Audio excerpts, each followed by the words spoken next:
So Netflix, what a drop it had yesterday. When I'm making a video yesterday talking about Netflix and that it's dropping a massive amount in after hours, that was down about 25%. By the end of the day, it ended up crashing 35%. There was some major selling going on with Netflix, and now with it dropping down 35%, it's now down over 60% from its all-time highs, which was only a few months ago. We're going to be looking at Netflix and saying, is this now the time to buy? Now, it was only 2 days ago I was mentioning about the FANG stocks and saying some of these stocks are starting to get really interesting. Now, for me personally, I have never been a huge Netflix fan. I've always been a bit worried about the moat, the competition. What happens if someone like a Disney comes in here and they start taking away the Disney content from Netflix? What happens if it gets a bit more competitive? Because for many years, really, Netflix had its own way. There wasn't too much competition in the streaming space. Now there is a bit more competition. Can it produce its own content, and where can it go from there? So that's why I've always been a bit nervous about Netflix, the valuation side of it as well. But now with Netflix going down this much, it's time to reevaluate. Is this a buying opportunity into this stock? And today I will talk about when I will be potentially buying Netflix stock. So like we said yesterday, Netflix, absolutely massive drop, 35% drop. And as soon as I saw that drop, I was like, okay, I'm going to have to do a bit of a DD in here, because I said if Netflix gets a little bit cheaper, I'm going to have a look into it. And what do you know, 2 days later, I get a 35% drop. So I'm going to take a look into what's going on here. So this stock in particular killed the whole market. Netflix was the first big tech to report earnings. They dropped off earnings. EPS was okay, revenue was okay. In fact, the EPS was actually fantastic. And the big worry was around subscriber growth, which we'll talk about in a second. And it killed Netflix stock, and it killed a lot of risk on stocks going into this earnings season. I think quite a few investors looked at Netflix and went, that stock is already down, 40+% going into earnings, and then it dropped another 35%. Okay, that's a bit worrying, and I think investors kind of took a bit of money off the table, a little bit of risk off the table, maybe covering a few losses that Netflix caused them. Massively killed off the growth sector. And one investor in particular that massively had this was Bill Ackman. Recently, a massive Netflix bull bought a big massive stake in Netflix, and in the last few hours it has come out that he has sold his stake in Netflix, taking a 430 million loss, which is massive. And I think that's what's happening now. There's a lot of investors reconsidering, a lot of funds that were reconsidering their Netflix position, and I think a lot of them have sold out. So when I see this big massive drop, what you'll see quite often is you'll see a lot of negativity start driving towards Netflix. The stock is down 60%, and you'll see when it's down 60%, a lot of people go, oh yeah, it's a terrible company, I'm not buying that company. When in fact, these sometimes are the really good buying opportunities. Sometimes you get a lot of stocks that can be oversold. There's too much negativity out here, and these sometimes can create good opportunities in good businesses, and that's what I start looking at. As soon as I saw Netflix dropping and people panicking about it and talking negative about it, I was looking going, is there money to be made here? And this is what I'm going to go through today. So let's talk about the drop. The drop is obviously why we're interested in it. And like I said, it's not really from a revenue point of view or an EPS point of view. The big worry was this: subscribers. Subscribers caused the drop yesterday. For the first time in Netflix's history, they had a negative growth of subscribers. Obviously, if you have less subscribers joining your platform, kind of says your platform's stagnating. As well as that, obviously that means further down the line, you're not going to make profit off them users, and as well as that, it's going to go down, and also that means the revenue is going to go down. And what do you need to have a successful investment? What do you need to have a successful stock? Is to have profit and revenue growing in the right direction. And that was a big worry with Netflix, is okay, has this platform kind of peaked here? And with worry of negative subscriber growth, will that affect profit? Will that affect revenue? And what happened yesterday is you had everyone kind of step away and go, okay, we've always valued Netflix at a massive growth company. We're actually now going to value it to a value stock overnight. And you had Netflix, which I think 12 months ago was trading at 10, 15 times sales, now went to, okay, we're going to trade you down at 15, 20 times earnings. It was a massive switch to what Netflix was valued at overnight, and that made a massive difference, as you saw a lot of growth investors go, I don't fancy this one now because it probably won't have the growth. And then it's in the awkward stage now of, our value investors going to come into this one, and that's what caused a big massive drop off, was the change from growth to value. Now the drop itself was, like I said, around the subscribers. People were worried that if Netflix is a dead platform, they won't grow profit and revenue. Now there's quite multiple reasons why these subscribers dropped. First of all, hard comps. If we go 12 months ago, Q1 2021 what was going on? Well, we had a massive surge in cases because the vaccine wasn't mainstream yet. We had the news of potentially a new variant that was coming around. So everyone was kind of like, oh, you know what? I'm not going to go in. I'm not going to go out anymore. I'm going to stay in. I'm probably going to stream a lot more. A few more work at home orders put back into place. All that caused a lot more people to kind of keep them subscription services that they've had for the last 12 months. We've not been going out that much. They had very hard comps to start with. So that's the first thing. Next thing, one of the causes of the drop was Russia. Obviously, they have stopped service in Russia. So then that caused a drop in the users from that situation. Next thing, once again, this kind of goes back to the hard comps, but people going out more. People are thinking, okay, I can go out again, you know, I can spend my weekends doing this, or I can go spend my evenings going to do what I normally used to do pre-CV, maybe go here on Tuesday, maybe go do that on Thursday. People going out more, and if people going out more, they're generally not needing a lot of these subscription services. So with that happening, people are thinking, you know what, I don't need that service, I'm going to cancel it. That is massively what's happened in the last 3 months, and this is why I'm also quite bullish on the economy, is that, you know what, there's a few problems out there in the economy right now, but this is the first year that people are going to be able to go out and do things, and I think that is massively shown in Netflix. Next thing, saving money. Without doubt, people are thinking, I'm going out more, I'm spending more money, I need to save money. Also, just in general, we know what's happening out there at the moment, inflation, things are just getting more expensive. What are the first things that people start thinking of, you know, cutting down? Well, you know what, I pay for free streaming platforms, maybe I cut down to only one platform, maybe I cut the whole streaming products out completely together. So people are generally right now in this environment saving money. What's one of the first things to go? Netflix. So that is obviously another issue that was going on. And then on to the next two reasons, which were also mentioned actually in the Netflix earnings, which is first of all competition. Competition is definitely extreme right now. You know, the likes of Disney coming in, the likes of Amazon coming in. These are two major competitors here. Amazon have a lot of money to throw at a lot of this, and with Amazon as well, you know, a lot of their products, you get Amazon Prime.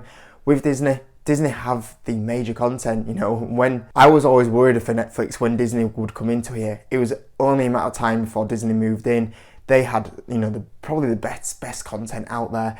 Cheaper product, able to probably make better original content, and that's the problem. You know, Disney Plus is a real competitor, and when people are forced to go, okay, I've got free streaming platforms here, I've got Disney, I've got Amazon, I've got Netflix, they can't keep all free all the time, and that's going to cost quite a fair bit of money. So it was only a matter of time before this competition started creeping in, and it really got competitive, and that's what also is adding on to it. The next thing, which is a bit of a funny one, was user sharing. Netflix blamed that there was a lot of users at the moment sharing their accounts with people.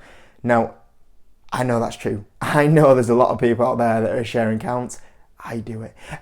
So it's happening. People are sharing accounts, and they're saying that we need to clamp down on this. And if we clamp down on that, which I think they estimated somewhere to be something like 100 million users potentially sharing accounts, I think that's right. If we can start getting that clamped down, and you know, we get, you know, good, you know, 20-30% of them paying users, that's obviously going to put subscriber growth in the right direction. Now, that obviously has been going on for absolutely years with Netflix, so it's a funny thing that they kind of blamed it on right now because it's never been a problem previously, but that is potential for them to kind of really get that revenue growth and earnings growth, you know, going back in the right direction. Also, they said potentially moving a bit more into an ad formatted cheaper option, which is where you would pay a cheaper price for Netflix, which I do think is a little expensive now. But you pay a cheaper price, but there's a couple of ads that you have to watch. That could potentially where Netflix start gaining back into subscribers in the positive way. But there's a lot of issues here, and when you have all these issues come together, that's what causes the drop in subscribers and then causes a massive drop in share price. I do feel like Netflix, in the next few months, in the next few quarters, it will be really good to watch this and see how they combat this. But I think that a few of the issues are going to be quite hard to solve, but I certainly think there's a few issues on this list that within 12 months time Netflix could probably solve. And could we see subscriber growth go back in the right direction? Potentially. And then you got to weigh up, okay, is this a massive sell-off if this is a bit of a short-term issue that Netflix can solve? That's what you're weighing up here. You know, this is the problem. This is what investing is. It's kind of weighing up what management say and thinking, can management deliver on this? Can management solve this problem that's going on here? Because if they can't solve it, then you're not buying this stock. If you think management can solve it, you probably look at this one and thinking, okay, this would be quite interesting and probably a bit of a buying opportunity. And I do look at Netflix at these sort of prices and these problems and I go, there's a few tough problems here, but I do believe that management could probably solve it in the coming few months. And this kind of comes down to the negatives. Well, obviously what we just said, there's a lot of problems for Netflix to solve, and can they bounce back and solve these problems? If they do, this is probably going to be a very good investment. The positives are, it is the cheapest it's ever been for a long time. You know, it's gone from being valued at a very expensive growth stock to now being not too bad of a value play. So the valuation does look extremely attractive at the moment if they can solve these problems. Next thing is they can add extra income on. You know, the big thing with Netflix that I've always had a bit of a problem is the moat. You know, it's not hard for another streaming giant to come in, you know, lose a bit of market share. But the thing is, Netflix do have their own original content coming in right now, which is good. They also have so many users using the platform. You know, them users, they could potentially extract more money from, moving into different areas, add-ons, you know, potentially moving into the gaming space, or with what the content they own, they add in, you know, the merchandise side of it or other extra incomes. When you have them users, you can extract extra money from them. A big one is Apple. You know, people said, oh, if the iPhones, you know, start slowing down, Apple struggles. What did Apple do? Well, we've got all these users using our iPhones. Let's get more money from them. You know that storage you're using? Okay, if you want to save it on the internet, we charge you this much. Or you know those headphones? We've got some more expensive ones that have no cable. You can pay for them. You know, it's one of those, oh, you want to watch to go with your iPhone? We'll charge you more. This is what Netflix has the potential to do. When you have a user base and you have the first mover advantage, which they have, you can utilize that. When you have these amount of users, when you have that recognized brand, you can utilize that to make more money. And that's very important to see where Netflix can go with that. Can they make more money from that point of view? Which I think people are forgetting. There's a great benefit of having a brand like Netflix. So overall, what are my thoughts? Am I potentially buying Netflix? Well, I do feel like there's a couple of problems here and you do have to weigh up whether you think Netflix can solve them. Personally for me, I think Netflix is a major brand and will be able to solve some of these issues and should still have a pretty decent future going forward. Although I do think there is a few risks here with this one. And like I said, I've always been a bit of more, for me personally, I've always been a bit more of a fan of Disney because they have major, you know, massive recognized brand, major own content that is really hard to remodel. You know, the likes of superheroes, the Avengers, you know, the Star Wars content they're on. You know, Pixar, very hard to replicate their content, and you know, you're getting also the merchandise, the parks with them. I always like that point of view, and even with Amazon, you know, even if you went for Amazon streaming, you've obviously got Amazon the site, the web services, bit more of a complete moat, and that's why I've always kind of preferred them. However, I always have to recognise when a decent company, maybe not my favourite, but a decent company is at a stupid valuation, and that's what I'm looking at Netflix point of view here. And for me, I run some numbers on it. I think at the moment, as recording this video, the stock is valued at $226. Now, in my opinion, I definitely think there's upside in here. I think the stock is probably worth around 50 to 100% upside in the next 5 years at the moment. Now, for me, 50 to 100% is okay. It's not my favourite, especially if I'm taking a bit more of a high-risk punt with Netflix. You know, I'm not too sure on the moat side of it, and they do have a few issues. I don't know if 50 to 100% return in the next 5 years is worth it for me, but I do think there's upside from here. For me, unfortunately, Netflix has to drop in the $100 to $150 range for me to be really tempted with it. If Netflix goes into the $100 to $150 range, I would actually be very tempted to start picking up shares in it.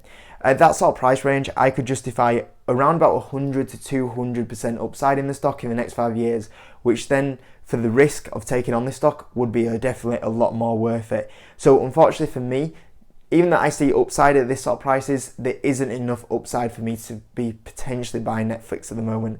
And like I said, at the current prices, is there better stocks out there for me to be buying? I think so.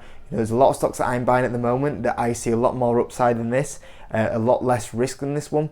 And for me, I've got to always weigh up, is my capital best going into this stock, or do I think there's more opportunity in the other stocks? And at the moment, I still think there's opportunity or better opportunity in the other stocks. So with Netflix, it's definitely interesting. I am watching it. However, at the moment, for me, the price is not low enough for me to kind of justify the risk of buying it at the moment. But I do think it's interesting and I will be watching it. So that's my updated thoughts on Netflix. I hope you enjoyed the video. If you could, hit the like button if you're new, subscribe, and I'll see you in a bit.